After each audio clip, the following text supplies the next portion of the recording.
everyone, my name is Amanda and I'm the Fun Size Reader, and so I don't typically do videos on here about solely TV, but this has a book connection, so I felt like I was gonna do it. I finally watched the first season of Bridgerton, and I have put it off for a year, literally a year, because everyone was raving about it and I just didn't feel like I was gonna like it.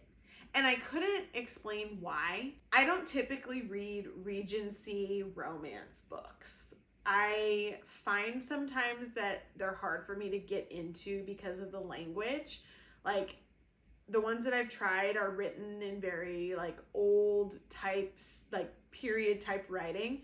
And I don't like to think too much when I'm reading a book. I know I read fantasy, so that's weird, but I don't like to think about the writing. I like to just be able to read it, right? So that has kind of turned me off to reading the Regency style books.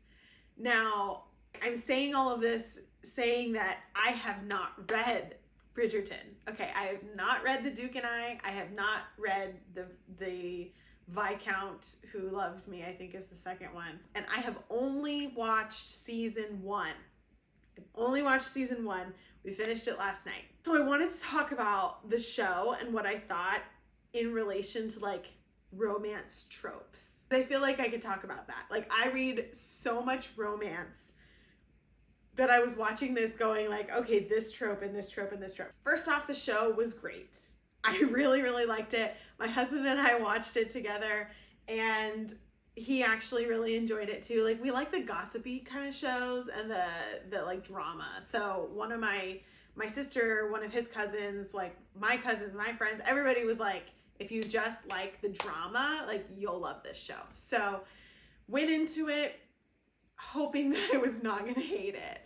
And I didn't hate it. We definitely wanted to keep binging it. We spread it out over a few days because we watched it very late into the night and I got really tired. It was very bingeable. I loved the drama that we had going on with the other characters.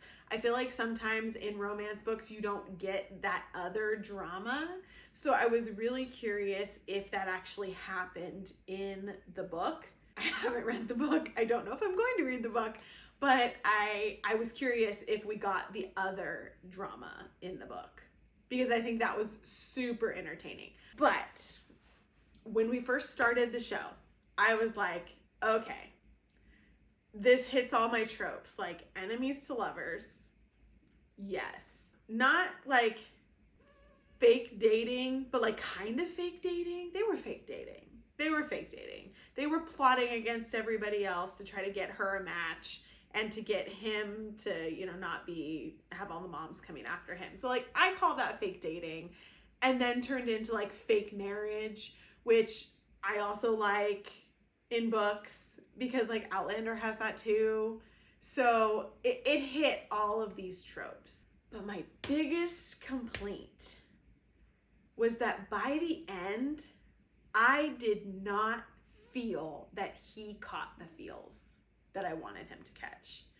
We were talking about it late last night and I was just I have read so many books where the man has this duty or this promise or this vow that he makes and he can't go back on it no matter what he feels. And you just your heart breaks watching him have to deny his love because of this devotion, right? And I just didn't feel that. I didn't feel it from him. I kind of felt it from Daphne, but Simon didn't give it to me. I thought this was really interesting because from the past year, so many people have been obsessed with him.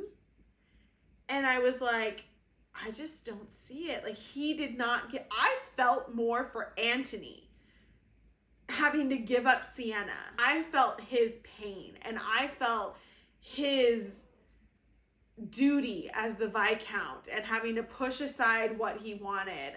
I felt that.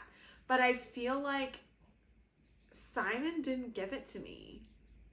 He didn't give me that devotion and that I need to push myself away anxiety that I wanted. I also kind of felt like their story was mildly rushed at the end.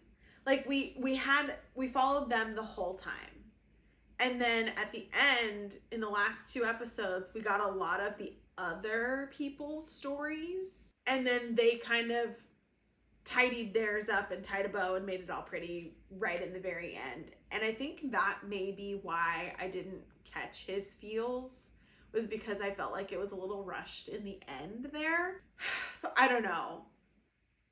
Coming from someone who reads tons of romance and all of these tropes all the freaking time, I was just curious if that was only the show that made me feel that way or if that was the way the book was written too. I don't know. I don't know if I'll ever know because I don't know if I'll read the book. But yeah, I loved the show. Thought it was great. Can't wait to watch the next season. But I just didn't get the feels for them by the end that I wanted to, which was sad. Really sad. This show was Pride and Prejudice and Gossip Girl mixed together, and I was here for it. Loved it. Like, the costumes were amazing. The sets were amazing. I loved the characters specifically. Like, it was great. It was absolutely great. But I did not feel that romance that I wanted to feel by the end. I was sad about that. So I don't know. Looking forward to season 2. I've heard people love it better. I've seen tons online, and it's a romance, so we know they're going to end up together, and they're going to fall in love, and they're going to get the feels. But I want more feels, and Anthony better give them to me. That's all.